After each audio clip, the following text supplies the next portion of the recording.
Sobat Maestro, sesaat lagi kita akan bersama-sama mengikuti program Hidup Sehat Pilihan Kita. Selamat mendengarkan. Membuat wajah berseri, diet yang seimbang, tubuh terlihat indah, udara yang bersih, jadikan hidup semangat, pengendalian diri, itu pemenang sejati. Hidup sehat, anugerah Tuhan. Hidup sehat, sangat berharga. 10 hukum kesehatan. Hidup sehat. Nah, tanda dan gejalanya bagaimana nih? Sekarang kita lihat yang hipertiroid dulu ya, yang kadar hormonnya berlebihan. Jadi ini segala sesuatunya menjadi lebih, metabolisme, karena metabolisme meningkat ya, menjadi lebih panas, lebih segala lebih cepat, lebih gelisah gitu. Kalau dari ujung kepala kita lihat rambutnya gampang rontok, kemudian dia kelihatan kayak gelisah gitu ya, kayak nggak mau diem, udah gitu matanya bisa menonjol. Kalau pada yang Graves' disease tadi, kerjaannya tuh kipas-kipas, biasanya kalau dia kena panas tuh karena saking nggak tahan sama panasnya, lebih senang udara yang dingin. Kemudian kalau kita lihat ada pembesaran tiroid, kalau kita ukur tekanan darahnya itu biasanya naik dan nadinya juga tinggi. Kadang-kadang ada terjadi pembesaran payudara pada pria dan penurunan berat badan meskipun nafsu makannya meningkat. Beda ya kalau orang yang normal kan nafsu makan meningkat, berat badannya pasti naik. Nah, kalau ini malah turun. Kemudian bisa terjadi gangguan menstruasi, BAB-nya menjadi sering atau diare, kemudian ototnya menjadi lebih kecil dan tangannya suka tremor. Kalau kita lihat walaupun nggak lagi deg-degan gitu ya, dia kayak yang tangannya tuh gemeteran gitu. Dan dia sering mengeluhkan berdebar-debar. Nah, sementara kalau yang hipotiroid itu kebalikannya dari yang hipertiroid tadi, Bapak Ibu. Yaitu dia tidak tahan sama udara dingin, jadi lebih senang udara yang hangat ya, makanya bajunya kadang-kadang suka berlapis-lapis, kemudian lambat berpikir, tampak seperti orang yang malas, tampak sering mengantuk, kemudian lebih mudah depresi, denyut jantungnya lambat, kadang-kadang ada tremor juga, dan kebalikannya kalau yang tadi diare, kalau yang ini konstipasi. Atau BAB-nya menjadi jarang ya, kemudian kakinya bisa bengkak, lalu ada gangguan menstruasi juga bisa terjadi, dan berat badannya naik meskipun makannya berkurang. Kemudian kulitnya kering, lidahnya membesar, bisa kelihatan ada pembesaran kelenjar gondok, dan kelihatan bengkak di wajahnya, itu juga bisa terjadi, terutama kalau sudah terjadi gangguan jantung. Nah, apakah gangguan tiroid ini berbahaya? Sebetulnya yang menyebabkan bahaya adalah kalau terjadi komplikasi, contohnya kalau terjadi gangguan di jantung ya akibat kadar hormon yang terlalu tinggi atau terlalu rendah sehingga terjadi gagal jantung, bisa menimbulkan kematian. Kemudian bisa menimbulkan gangguan jiwa, contohnya kalau yang hipotiroid, hormon terlalu rendah itu jadi orangnya gampang depresi. Kalau yang hipertiroid itu menjadi gampang panik, gampang cemas.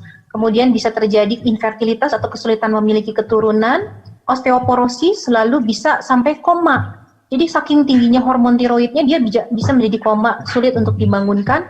Dan ini terjadi karena adanya badai tiroid, saking banyaknya hormon tiroid dalam tubuh kita. Nah, sekarang bagaimana nih pengobatannya? Kalau kita kadar hormonnya berlebihan, yang dilakukan adalah kita turunkan kadar hormonnya dengan beberapa obat-obat ini. Contohnya adalah ada yang namanya metimazol ya, tiamazol atau propiltiourasil, kadang-kadang ada yang dikasih propanolol juga. Ini untuk menurunkan produksi hormon tiroid. Kemudian kadang-kadang kalau sudah tidak mempan diobatin dengan obat tiroid ini, maka dokternya menawarkan untuk dilakukan pengobatan radioaktif, yodium radioaktif di rumah sakit, kalau di Jawa Barat di Hasan Sadikin. Kemudian ada juga sebagian yang menyarankan dilakukan pembedahan atau tiroidnya diangkat sebagian atau seluruhnya. Nah, sekarang bagaimana kalau kadar hormonnya terlalu rendah? Nah, kalau terlalu rendah ya kita mesti tambahin dari luar, yaitu dengan hormon tiroid. Dan ini biasanya dikonsumsi seumur hidup, terutama pada orang-orang yang memang kadar tiroidnya tidak ada akibat sudah dioperasi ya, sudah nggak ada gitu pabriknya. Nah, sekarang kita maju ke kelainan bentuk ya, yaitu yang kanker tiroid nih. Ini merupakan suatu kelainan akibat pertumbuhan sel ganas di dalam kelenjar tiroid, dan sebenarnya sih persentasenya kecil sekali Bapak Ibu. Jadi kalau ada populasi yang 100 orang gitu ya, yang ada benjolan di sininya, di lehernya, dan ternyata itu adalah tiroid, sebetulnya yang ganas itu hanya sekitar 2-4% gitu. Dan sebenarnya banyak sekali orang yang tidak sengaja ditemukan adanya benjolan di lehernya dari pemeriksaan oleh dokternya, misalkan mengeluh yang lain, ternyata pas diperiksa di lehernya ada sesuatu. Banyak yang kayak gitu. Karena saking kecilnya atau nggak keperhatiin.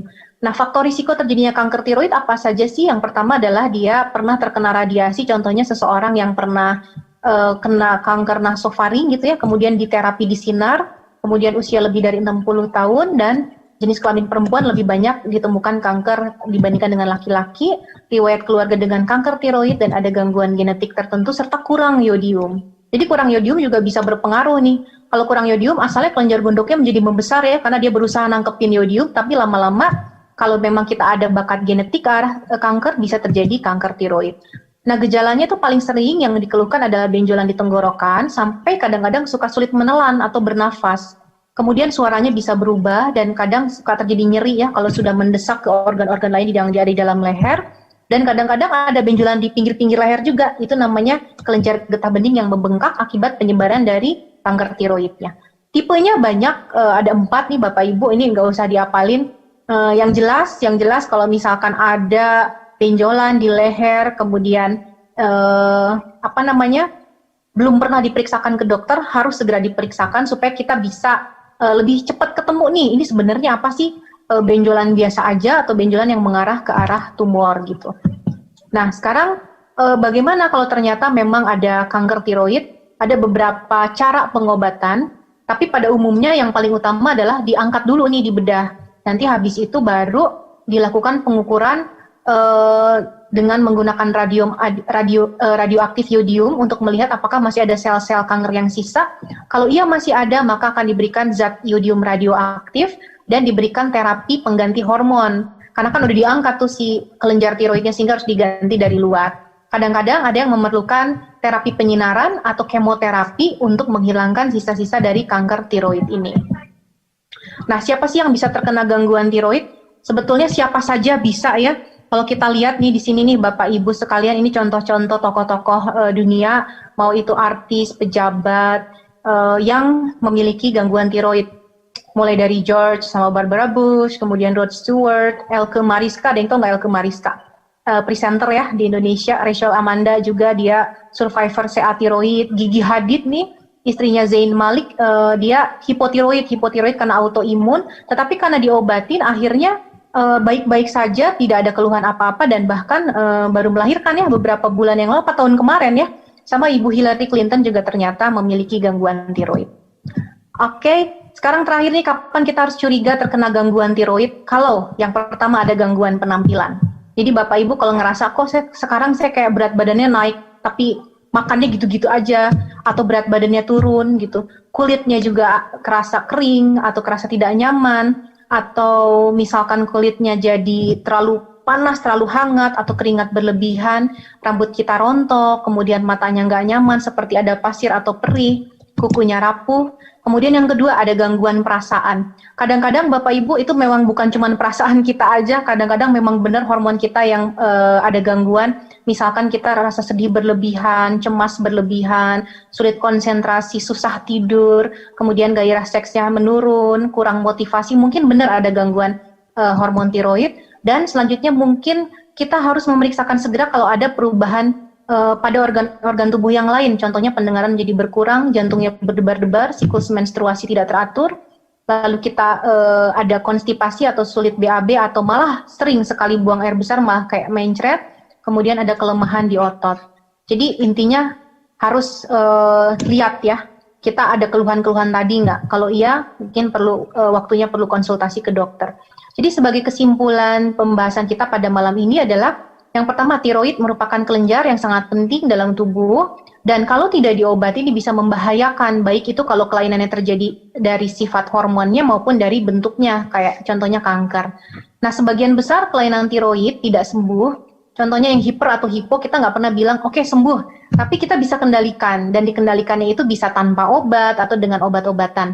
Dan kalau kita bisa lebih cepat mengetahui apakah dalam tubuh kita ada gangguan tiroid serta pengobatan lebih dini, itu bisa mengurangi komplikasi dan kematian.